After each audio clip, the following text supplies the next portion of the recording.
Nora felt the sting of the champagne before she felt the wetness. Her mother-in-law Matilda had accidentally tossed the entire glass on her, the bubbles soaking her cheap dress. "Worthless," Matilda hissed loud enough for the garden party guests to hear. "You can't even stand still without ruining everything." Nora's husband, Liam, looked at his shoes. She was the family's punching bag, their Cinderella, without a fairy godmother. But they were all about to make a terrible mistake. They thought Nora was nobody. They didn't know about her grandfather. And they definitely didn't know about the army he commanded.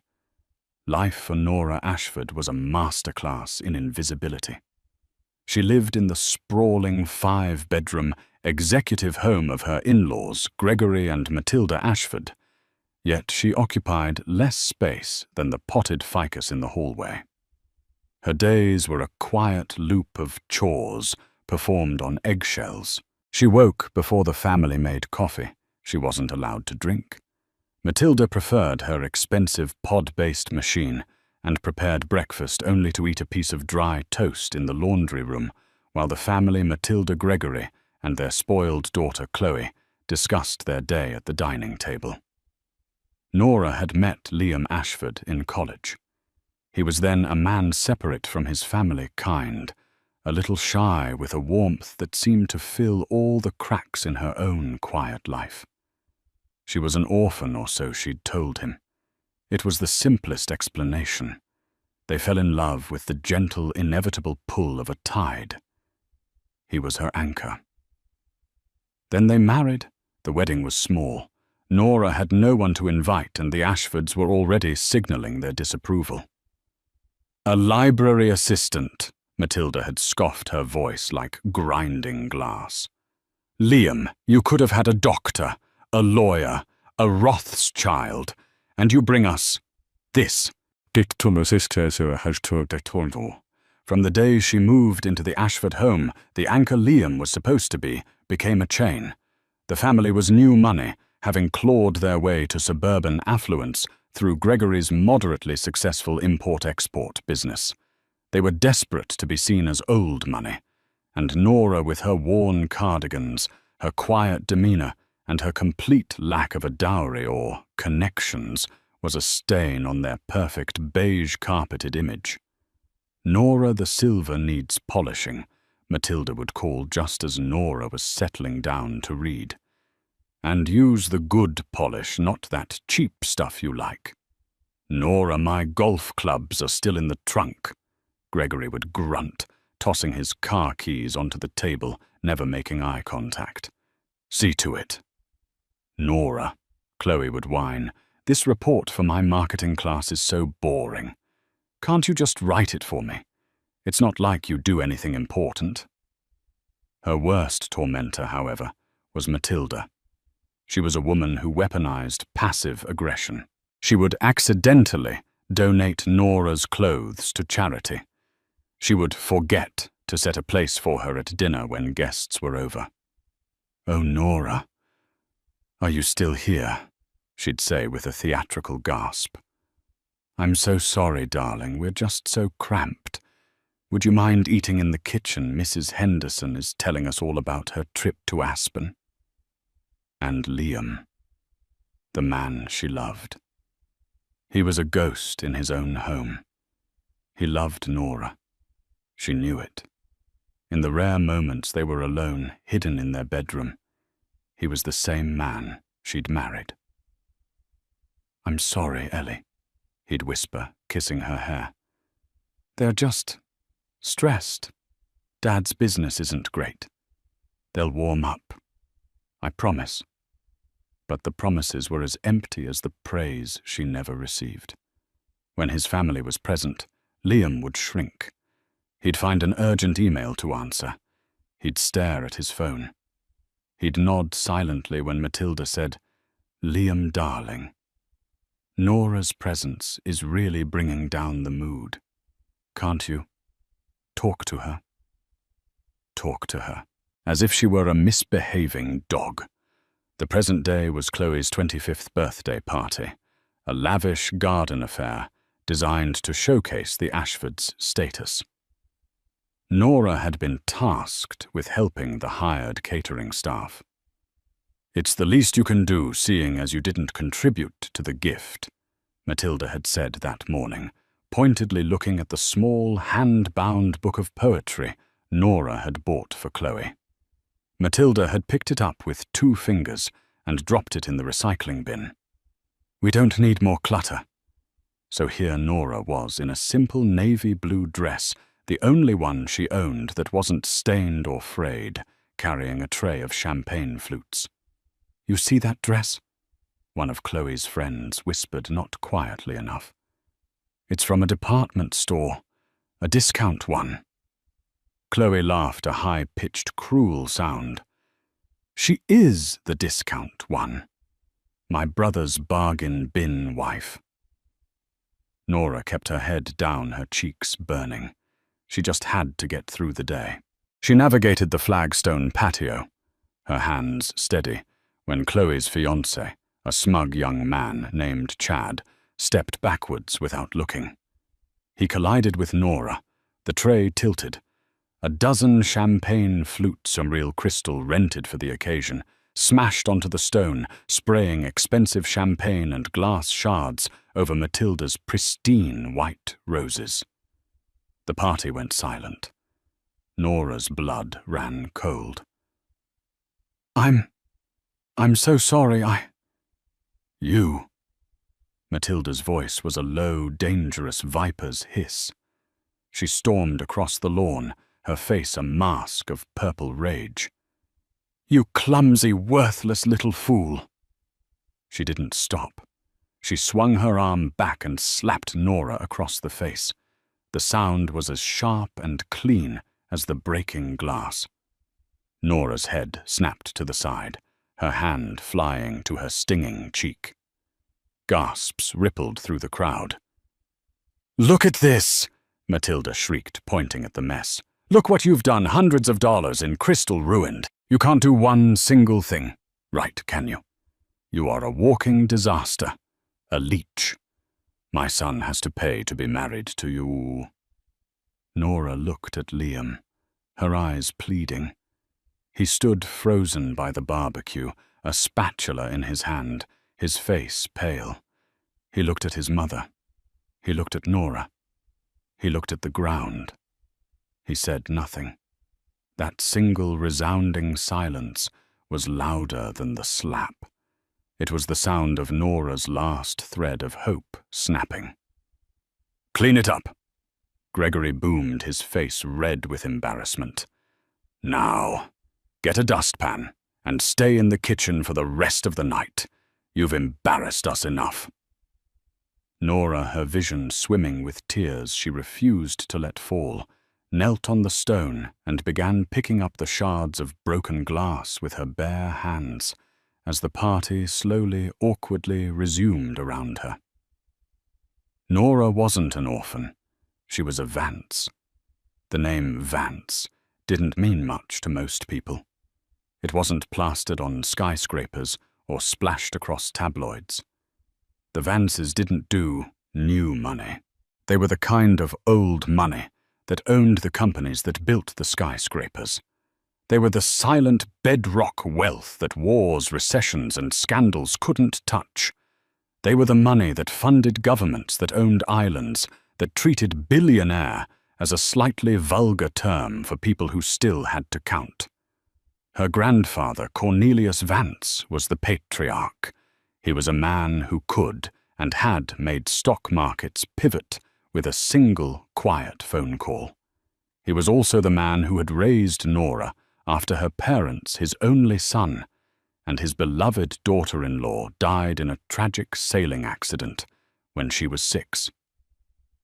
Growing up as Nora Vance was a life of profound privilege and profound isolation. She was educated by private tutors, flew on private jets, and had a security detail before she could ride a bike. But the wealth was, as her grandfather always said, a poisoned chalice. "It's a wall, Nora," he'd told her one evening in the vast mahogany-paneled library of their New York estate. She was 20, home from her first year at Yale.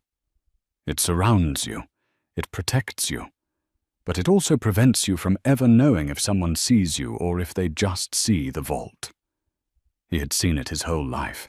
Sycophants, takers, men and women who would prostrate themselves for a taste of the Vance power. He'd seen his own son marry a woman who, while lovely, was more in love with the idea of being a Vance than the man himself. So he proposed an idea, a test, an agreement. "Go," he said, his voice gentle but firm as granite. "When you graduate, take a new name, my mother's maiden name, Hart, Nora Hart. Take a stipend enough to live simply, not enough to draw attention.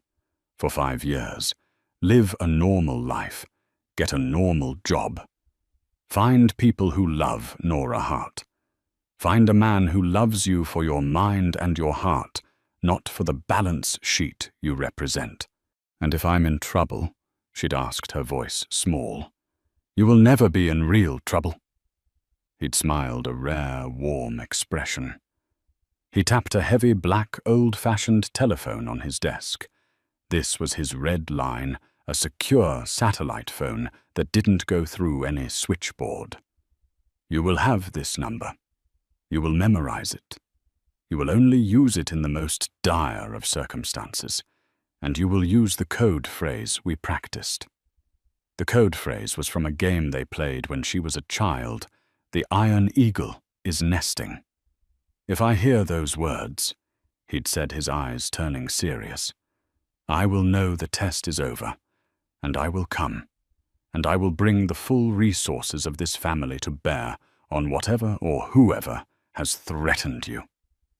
Nora had agreed, eagerly. She was tired of the bodyguards, of the whispers, of the way boys her age either fawned over her or were too terrified to speak to her. And so Nora Vance died, and Nora Hart was born. She got a degree in library science. She moved to a mid-sized suburban town. She got a job at the local library. And she met Liam Ashford. Liam had loved Nora Hart. He loved her for her quiet jokes, her love of dusty old books, and the way she'd listened to his own dreams of being an architect, dreams his father had crushed in favor of the family business. When they decided to get married, Nora had a choice: reveal the truth or continue the test. She looked at Liam, at his simple, honest love, and she chose to continue. She didn't want to poison this one real thing. She'd tell him on their 5th anniversary, when the agreement with her grandfather was over. She was 3 years into the marriage.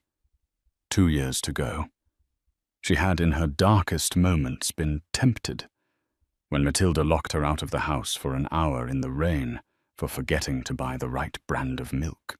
When Gregory lost the paycheck from her part-time library job, claiming it must have gotten mixed in with the junk mail. When Chloe borrowed and lost the one piece of jewelry Nora kept from her mother, a simple locket. Each time she'd held on. She loved Liam. He was just weak. His family was a vortex, and he was caught in the spin. He would get better. He would find his spine. She just had to be patient.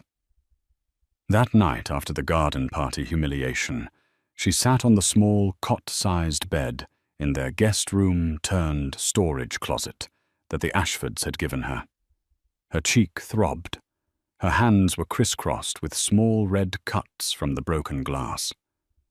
Liam entered, closing the door softly. He sat on the edge of the bed, not touching her. "Ellie," he whispered. She said nothing. She just stared at her cut-up hands. "My mother. She has a temper. You know how she is." She was embarrassed. "She slapped me," Nora said, her voice flat, devoid of emotion. "She slapped me in front of 50 people. I know, and you did break a lot of crystal. It was a big reaction, but..." Nora turned to him. The look in her eyes finally made him stop. The warmth was gone. In its place was something cold and brittle. "You did nothing," she said. "What was I supposed to do?" "Nora." "Start a fistfight with my own mother. You were supposed to say something. You were supposed to tell me to go inside. You were supposed to hand me a bandage. You were supposed to look at me like I was your wife, not your servant. It's complicated, Ellie," he said, running his hands through his hair. "My dad's business. It's really struggling. We're trying to land this big contract with a new supplier, and that's tied to Chad's father, and we need to keep up appearances. We can't have drama. We can't have drama." Her public humiliation, her pain was drama. "Get out," she whispered. "What? Get out. I want to sleep." Liam, looking relieved to be escaping a confrontation, nodded. "Okay. Yeah, we'll talk in the morning. Things will be better in the morning." He left. Nora locked the door. She sat in the dark for a long time. She looked at her hands. The test wasn't about finding someone who loved her. The test was about surviving the world without the armor of her name. And she was failing. The morning did not bring clarity. It brought a new, more sinister kind of storm. Nora woke up to the sound of her door being unlocked. Matilda Ashford stood in the doorway, her arms crossed, a look of triumphant disgust on her face. Chloe was behind her, filming with her phone. "Get up," Matilda commanded. Nora, her heart pounding, pulled the thin blanket around herself. What's wrong? What's wrong?" Matilda laughed, a dry, ugly sound. "I'll tell you what's wrong. You thieving, worthless little rat. I knew it. I knew from the day my son brought you home that you were trash." I don't know what you're talking about." "Oh, you don't?" Matilda strode into the room, Chloe trailing her like a vulture. "Then what I wonder is this." She ripped open the top drawer of Nora's small dresser, the one containing her underwear and socks. Matilda plunged her hand in, rummaged for a moment, and then pulled her hand out. Clutched in her fingers was a heavy antique gold locket studded with small, dull diamonds. "My grandmother's locket." Matilda breathed, her voice filled with fake theatrical pain. "The one thing I cherished most in this world. The locket that went missing from my jewelry box this morning." Nora's blood turned to ice. She stared at the locket. She had never seen it before in her life. I didn't." "You didn't what?" Matilda screamed. "You didn't steal it. Then how did it get in your drawer, you filthy liar? You were probably going to sell it. After you broke all my crystal, you decided to just steal from me." "I would never," Nora cried, scrambling out of bed.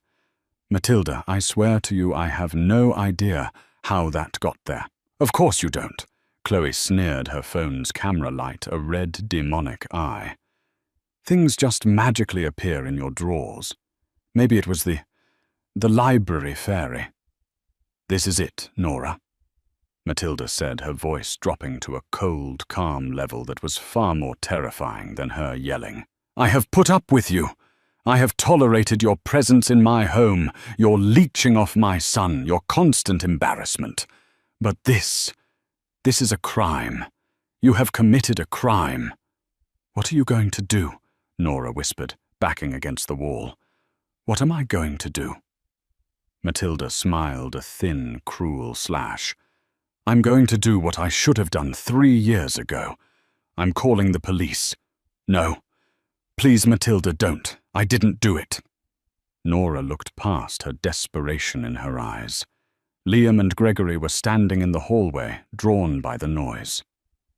"Liam," she cried. Liam, please, tell her. Tell them I wouldn't do this. Liam looked at the locket in his mother's hand. He looked at his wife, cornered and terrified. He looked at his father, whose face was a stony mask of agreement. Mum, Liam started, his voice weak. Maybe it was a mistake. A mistake, Gregory snapped, stepping forward. She was caught red-handed, Liam. Are you blind or just stupid? This girl is a common thief. What else has she taken? How much of our money has she siphoned away? No, Nora sobbed. I've never taken a penny from you. I work, Silence, Matilda yelled. I've already made the call. They're on their way. Pack your things, Nora. You are no longer welcome in this house. You're kicking me out. I'm having you arrested, Matilda corrected. And when you get out of jail, you are not coming back here. Gregory, get her a trash bag. That's all she deserves. Liam just stood there, his mouth opening and closing silently. He wouldn't meet her eyes. The next hour was a blur of absolute dehumanizing horror. Two police officers looking bored and slightly annoyed at being called to a domestic dispute arrived. Matilda put on a tearful, distraught victim performance that would have won an Oscar. She showed them the locket, showed them where she found it. Ma'am, do you want to press charges? One officer asked. Absolutely, Matilda said, dabbing a dry eye. I want her charged to the fullest extent of the law. I want to send a message. We do not tolerate this. The officers, with a sigh, turned to Nora. Ma'am, you'll need to come with us. They didn't handcuff her, but the implication was the same. They led her in her pajamas and the same worn cardigan she'd fallen asleep in out of the house. Past Chloe, who was still filming. Past Gregory, who looked satisfied. And past Liam. She stopped in front of him. The officers paused, giving her a moment. Liam, she said, her voice hoarse. One word. Just say you believe me. Just one word, and I can fight to this. Liam looked at her, his face an agonizing portrait of weakness. He was terrified of his mother, of his father, of the scene of the police. He was terrified of everything. He couldn't say it. He just shook his head, a tiny, almost imperceptible movement, and looked away. That was the moment Nora's heart, which had been cracked and bruised for 3 years, finally shattered. It wasn't the slap. It wasn't the accusation. It was this. The final deafening silence from the man who had promised to love and protect her. Let's go, Nora said to the officers, her voice now empty. She was taken to the local police station. She was fingerprinted. They took her picture. She was put in a small, cold holding cell that smelled of bleach and despair. She was a common thief, a nobody, worthless. She sat on the metal bench, the cold seeping into her bones, and for the first time in her 27 years, Nora Vance truly, completely gave up. She was in the holding cell for 6 hours. The officers, after questioning her, seemed to realize the situation for what it was. A flimsy he said, she said domestic mess. There was no proof Nora had taken the locket, only that it was found in her room. Nora, in a quiet, monotone voice, explained her side. She explained the abuse, the cruelty, the systematic humiliation. Look, lady, the older officer, a man named Sergeant Riley, said, rubbing his eyes. I believe you.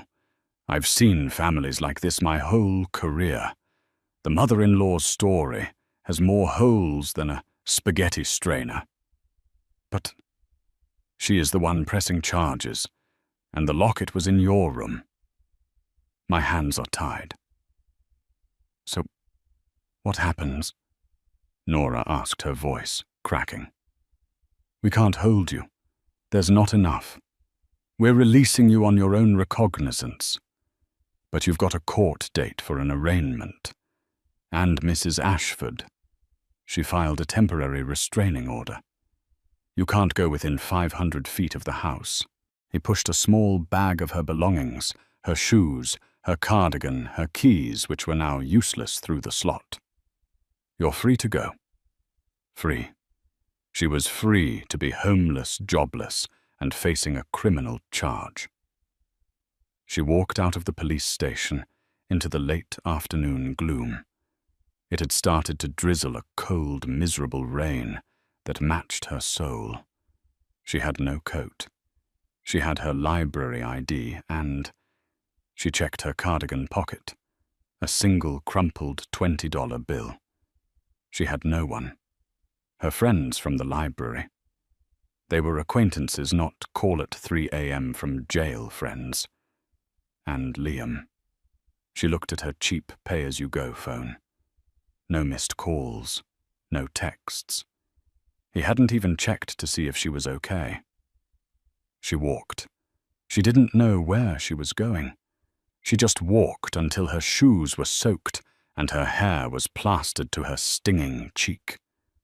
She ended up at a 24-hour diner, the Open sign, a lonely neon beacon. She slid into a cracked vinyl booth, the $20 bill crumpled in her hand. A waitress, seeing her state, took pity and brought her a cup of black coffee without asking. "Tough night, honey," the waitress said, not unkindly. Nora just nodded, unable to speak past the lump in her throat. She sat there for an hour, nursing the single cup of coffee the diner's patrons, a blur of muffled conversations and clattering plates. She was at the bottom. This was it. There was no further down to fall. She had endured the insults. She had endured the servitude. She had even somehow endured the slap. But the accusation of theft, the cold metal of the holding cell, and the absolute gut-wrenching betrayal of her husband. That was the end. The test was over.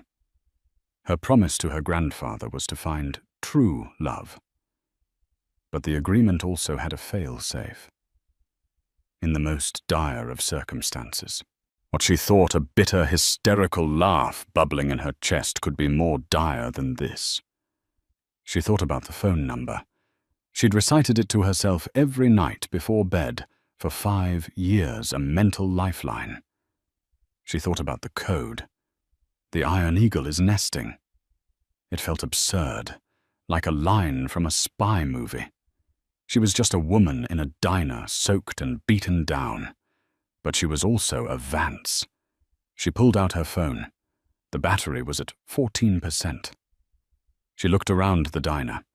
There was a payphone in the back, near the restrooms. It felt more appropriate, more final. She slid out of the booth, leaving the $20 bill on the table. "For the coffee and the trouble," she said to the waitress. She walked to the payphone. Her hands were shaking so hard she could barely punch in the numbers. It was a long, complex international number that she knew by heart, routed through 3 different satellite networks, before landing on a single secure line in a concrete bunker of a room in Geneva. It rang once. A click. No greeting, just a sterile, silent open line. Nora took a deep, shuddering breath. Her voice was a broken whisper. "The Iron Eagle is nesting." A pause. For a terrifying second, she thought she'd gotten the number wrong, that a stranger was listening. Then a voice on the other end. It was male, crisp, and held an accent she couldn't place, a perfect, emotionless, transatlantic sound. "Acknowledged Ms. Vance. Your location is confirmed via cell tower triangulation.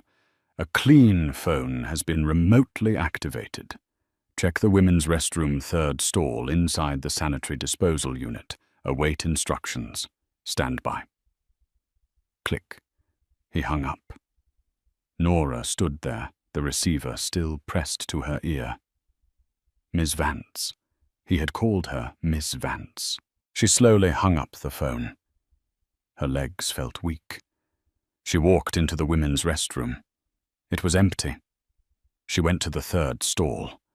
Her hand trembled as she opened the small metal box on the wall.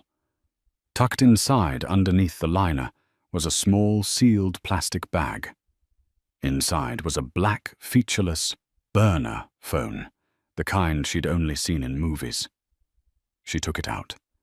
As if on cue, the screen lit up. A single text message, asset secured. Go to the Pendleton Hotel. A room is booked under your name. A car is 10 minutes out. Black sedan. Do not speak to anyone. We are en route. She walked out of the restroom a different woman than the one who had walked in. The despair was still there, but it was now overlaid with something else. Something cold, sharp, and heavy. The Vances were coming. The Ashfords were celebrating. Matilda, having recovered from the trauma of the morning, was holding court in her living room. Gregory had opened a bottle of what he called 20-year-old scotch. It was a $40 blend he'd poured into a crystal decanter. I tell you, Gregory said, swirling his glass. I feel cleaner. Like we've finally fumigated the house. She was a parasite, Dad. Chloe agreed, scrolling through her phone, probably deleting all the photos that had Nora in the background. I'm just glad Mum finally stood up to her.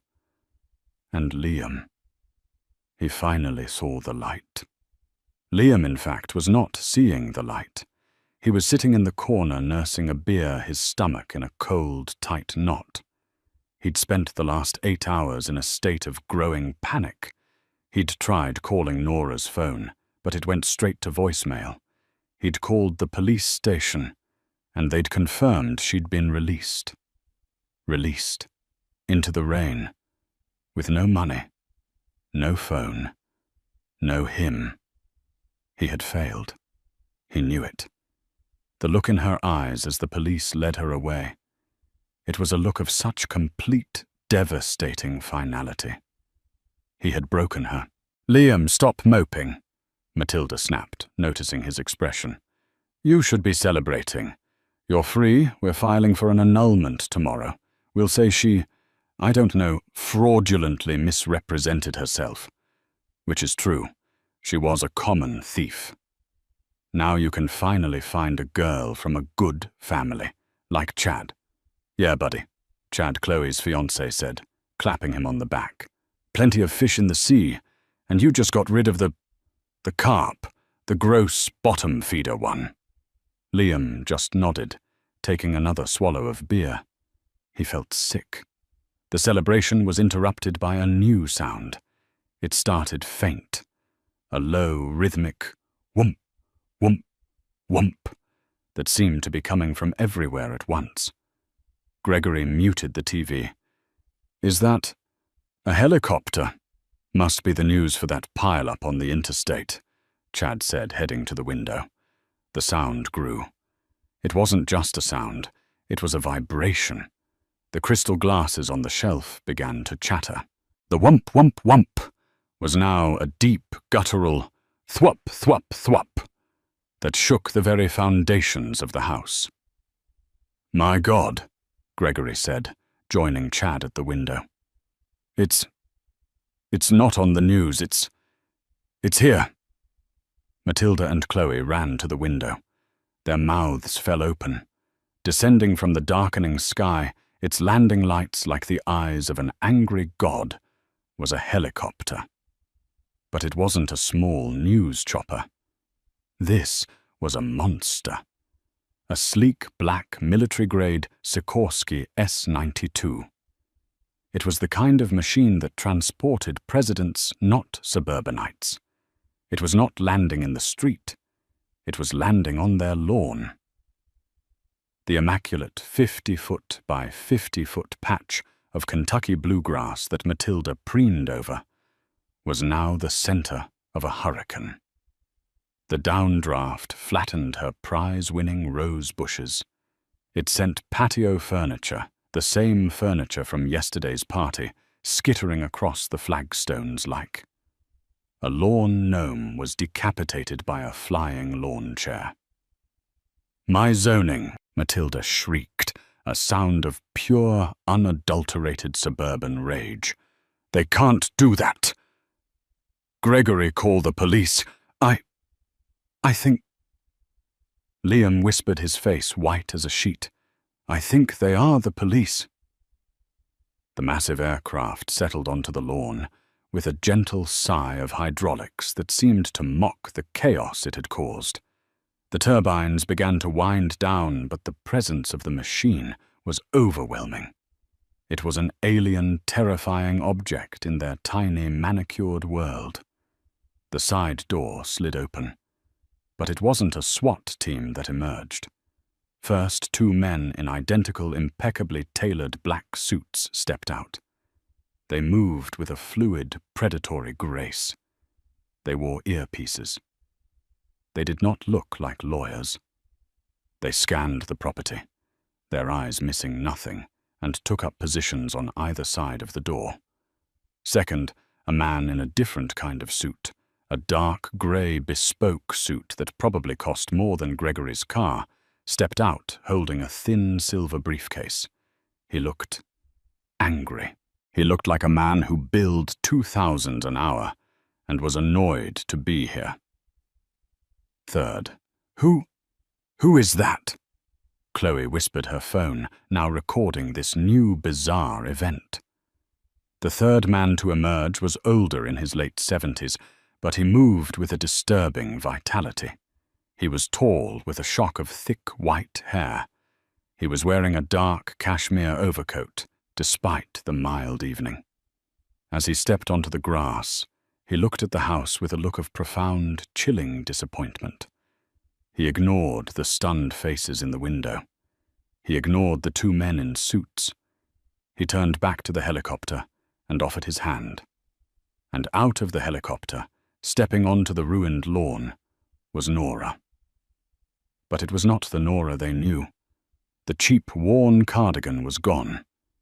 The stringy, rain-soaked hair was gone. This Nora was wearing a sharp, dark wool coat. Her hair had been pulled back into a severe, elegant bun. Her face was pale, her eyes red-rimmed, but her chin was up. She didn't look defeated. She looked like a queen. She stood next to the old man, who put a protective, proprietary arm around her shoulder. "Who is that?" Matilda hissed, her voice a mix of confusion and fear. Liam knew. In that single gut-punching moment, he finally understood. He remembered a story Nora had told him years ago, which he'd dismissed as a fantasy. A story about a grandfather, a large house, and a childhood that seemed too fantastic to be real. He'd thought it was a coping mechanism for an orphan. He looked at the man's wrist. Even from 50 feet away, he recognized the glint of a Patek Philippe Grand Complications watch. He looked at the helicopter now with the Vance family crest discreetly visible on the tail fin. "Oh God," Liam whispered, sinking into a chair. "Oh no." The old man, Cornelius Vance, looked up at the window, his eyes finding Liam's. He didn't glower. He didn't threaten. He just looked disappointed. And that was so much worse. Then the man with the briefcase, Marcus Thorne, looked at his watch and began walking toward the front door. The doorbell rang. The sound was so normal, so mundane, it was almost comical after the arrival of a 10-ton military-grade aircraft.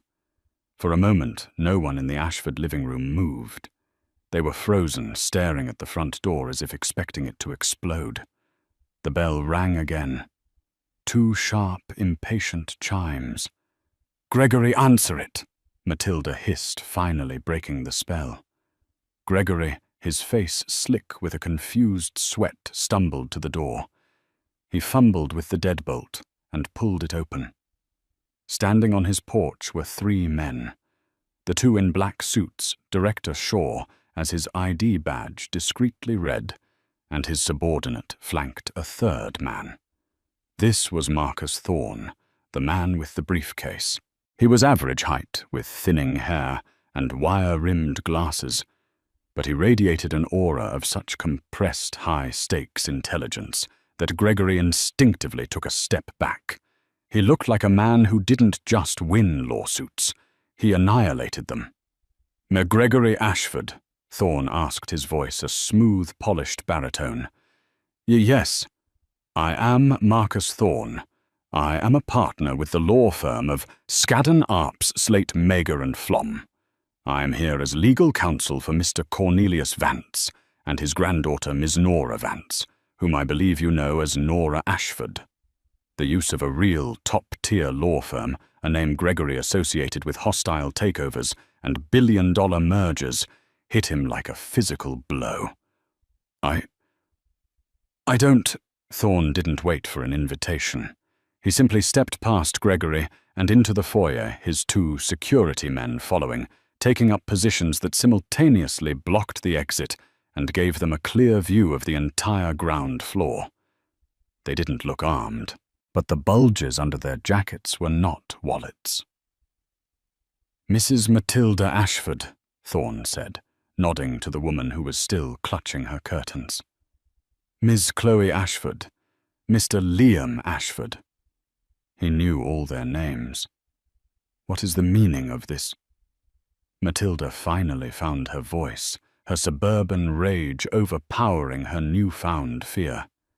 "You've destroyed my lawn. You're trespassing. I'm calling the police again." "That won't be necessary," Thorne said, his voice laced with ice. "I've already been in contact with Sergeant Riley at the local precinct. He was most interested to learn of the security footage we've just acquired." "Security footage," Gregory stammered. "Indeed.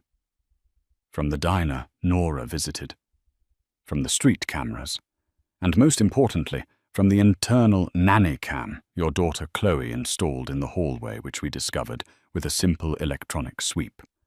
The one that clearly shows her planting the locket in Nora's room this morning." Chloe made a small, strangled sound, and her phone clattered to the floor. "Slander!" Matilda shrieked. "Lies! We don't have a nanny cam."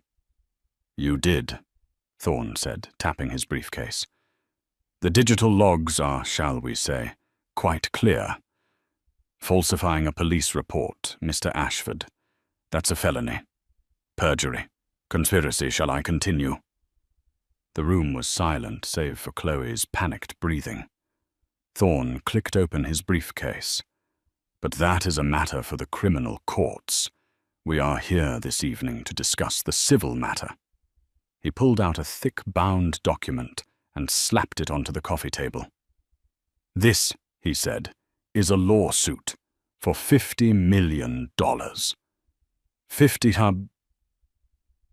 million. Gregory choked, collapsing onto his tacky, overstuffed sofa. "A conservative estimate," Thorne said dryly. "For 3 years of emotional distress, slander, defamation, libel, unlawful imprisonment, and let me check my notes. Oh yes, battery." He looked directly at Matilda. Her face had gone from purple to a pasty, sickly white. "The slap," Thorne continued, his voice devoid of emotion, "was witnessed by no less than 43 guests, many of whom were happy to provide recorded statements to our investigators in exchange for, let's call it, disassociating themselves from this." He wasn't finished. This was just the legal battalion. Now came the financial one. Thorne pulled out a second document. "Now to the more pressing issue. Gregory Ashford. Your company, Ashford Imports."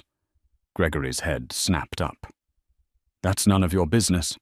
"It became our business at 9:15 a.m. this morning," Thorne said, "when a holding company owned by Mr. Vance acquired the entirety of your outstanding commercial debt from HSBC. A debt I see of $4.8 million.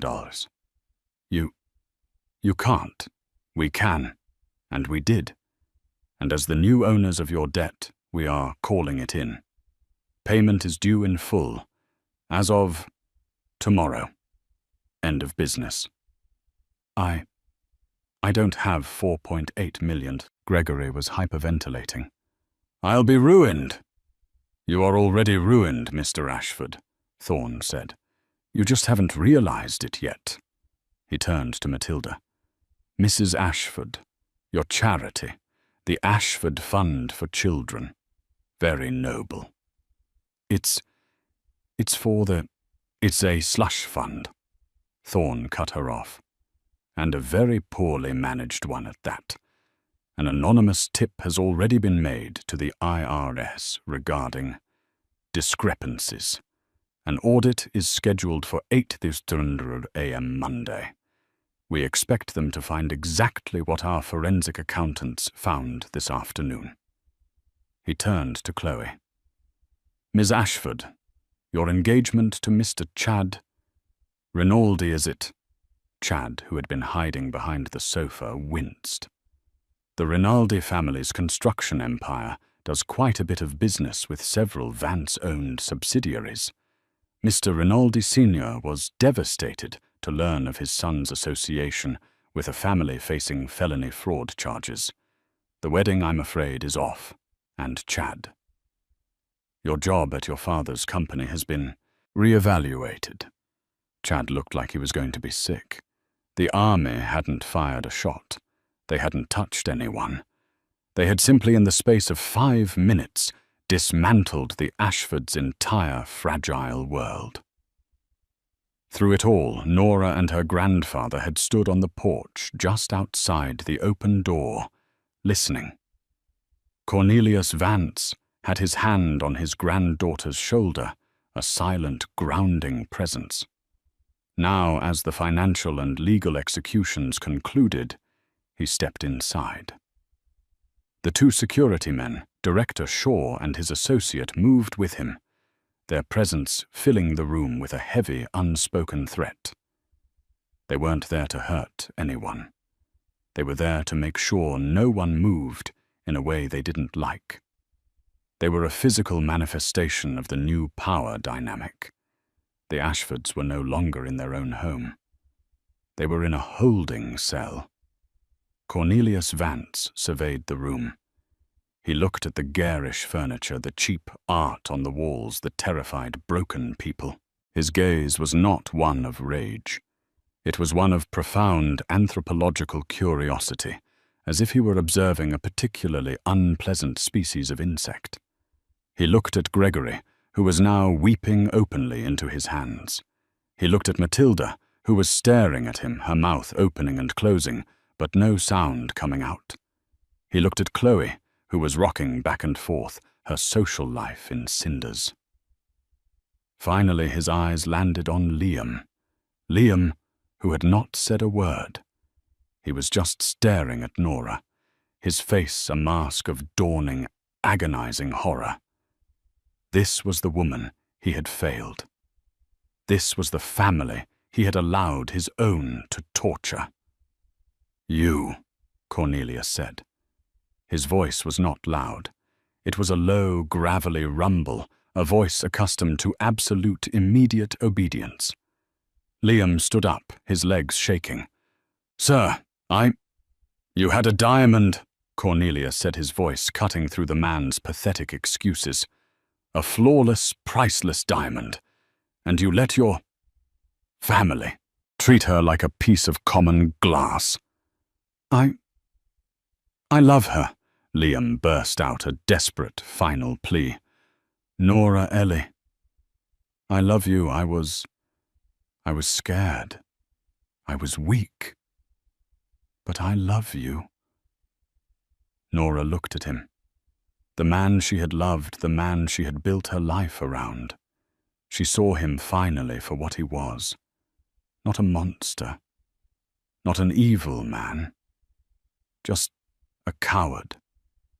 A hollow man, terrified of his own shadow, who had let his weakness curdle into cruelty.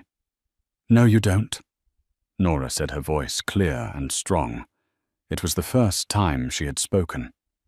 "You don't love me. You loved the idea of me. The quiet, simple, uncomplicated girl who asked for nothing. The girl who made you feel strong, because she was so worthless." She spat the word back at them, the word Matilda had used. "The second it got hard," Nora continued, stepping away from her grandfather and into the center of the room. "The second I needed you to be a man, to be a husband. You looked at your shoes." "Ellie, please. I can fix this," he begged. "Fix what, Liam?" Nora asked, her voice dangerously quiet. "Fix the fact that you watched your mother slap me and did nothing. Fix the fact that you let me be arrested. You let me, your wife, get put in a cell to save yourself from an argument with your mother." She walked over to him. He was taller than her, but in that moment he had never seemed so small. "There is nothing to fix," she said. "We are not broken. We are finished." She turned from him. She faced Matilda, who was now clutching her pearls as if they were a life raft. "Was it fun?" Nora asked. I don't. Was it fun?" Nora repeated. "To have someone to hurt, to feel so big by making me feel so small. All those years, all those insults, all that hate. I hope it was worth it. I hope you enjoyed it. Because, as Mr. Thorne said, it's going to cost you $50 million. Nora walked to the hallway. Director Shaw. The security man nodded to his associate, who stepped forward. "Miss Vance, you said you had belongings to retrieve." "Yes," Nora said. "A small box in the guest room." "I'll get it, ma'am," the man said. "No," Nora said firmly. "I will."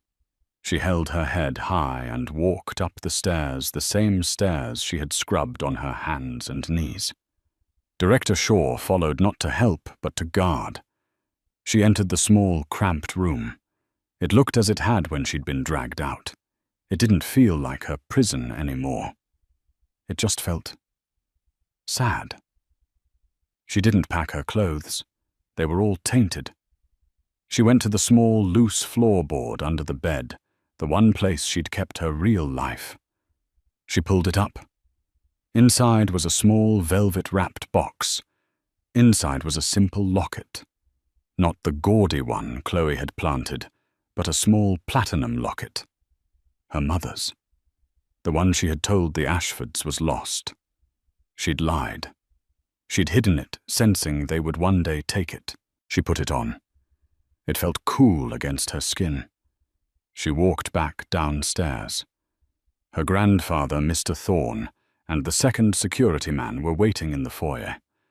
The Ashfords were still frozen in their living room, a tableau of their own destruction. Nora walked past them toward the door. "Nora, wait." It was Liam. He'd run to the foyer, his face undone with desperate, true grief. The grief not of losing a wife, but of realizing he had just lost everything. The money, the status, the one good thing in his life. "Please, don't go. What will I do?" That was the question. Not, "What will you do?" but, "What will I do?" Nora stopped at the doorway. She looked back at him, a creature of pity. "I don't know, Liam," she said. "For the first time in your life, I guess you'll have to figure it out for yourself." She turned her back on him and walked out the front door into the night air, which now felt clean and cool. The thwop, thwop, thwop of the helicopter blades started to spin up a promise of escape. The walk across the ruined lawn to the helicopter felt like a mile.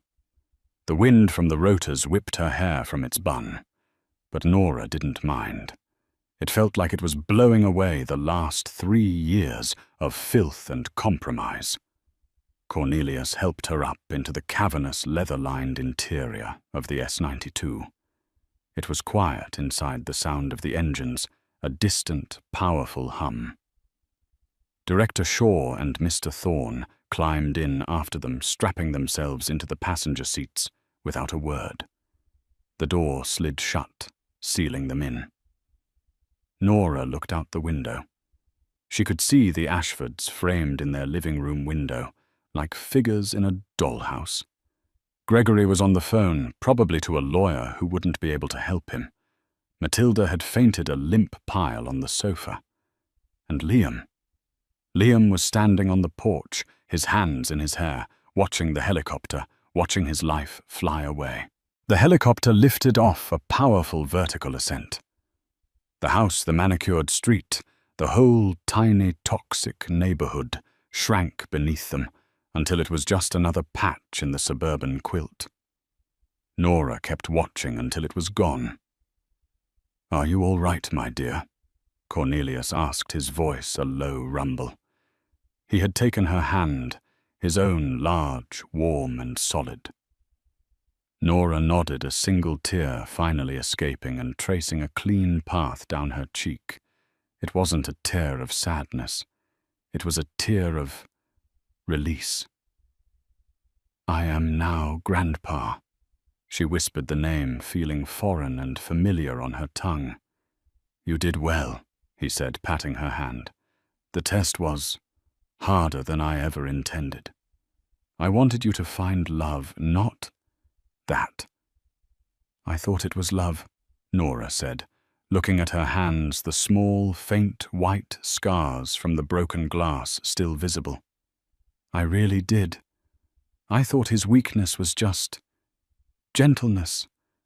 I thought his fear was modesty." "They are often mistaken for one another," Cornelius said, "until the fire. In the fire you find out what a person is really made of. Tin or steel." "He was tin," Nora said. "He was tin," Cornelius agreed. They flew in silence for a while, the lights of the city spreading out below them like a carpet of diamonds. What happens to them?" Nora asked, not because she cared, but because she needed to know. "Mr. Thorne."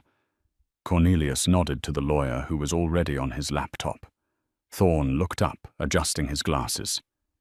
"Ms. Vance, the criminal charges against the Ashford family for filing a false police report conspiracy and for Mrs. Ashford battery will proceed. Given the evidence, a conviction is all but certain. They will likely avoid jail time, being first offenders, but the probation and fines will be significant. And the civil suit. Mr. Vance has instructed me to pursue it to the fullest extent," Thorne said. "We will not see 50 million, of course. They don't have it. But we will take everything they do have. The house will be foreclosed to cover the debt. The business is already in receivership. Gregory Ashford will be lucky to get a job as a greeter at Walmart. Mrs. Ashford's charity is being dissolved by the State Attorney General. Chloe Ashford has, I believe, already been served with the restraining order Chad's family filed against her." He said it all with the mild, dispassionate tone of a man reading a weather report. "And Liam?" Nora asked. "He is included in all civil and criminal proceedings as a co-conspirator by way of his inaction. He will be as ruined as the rest of them. He will be bankrupt by Christmas." Nora nodded. She felt nothing. Not pity, not satisfaction. Just empty. It was the nothing of a closed door.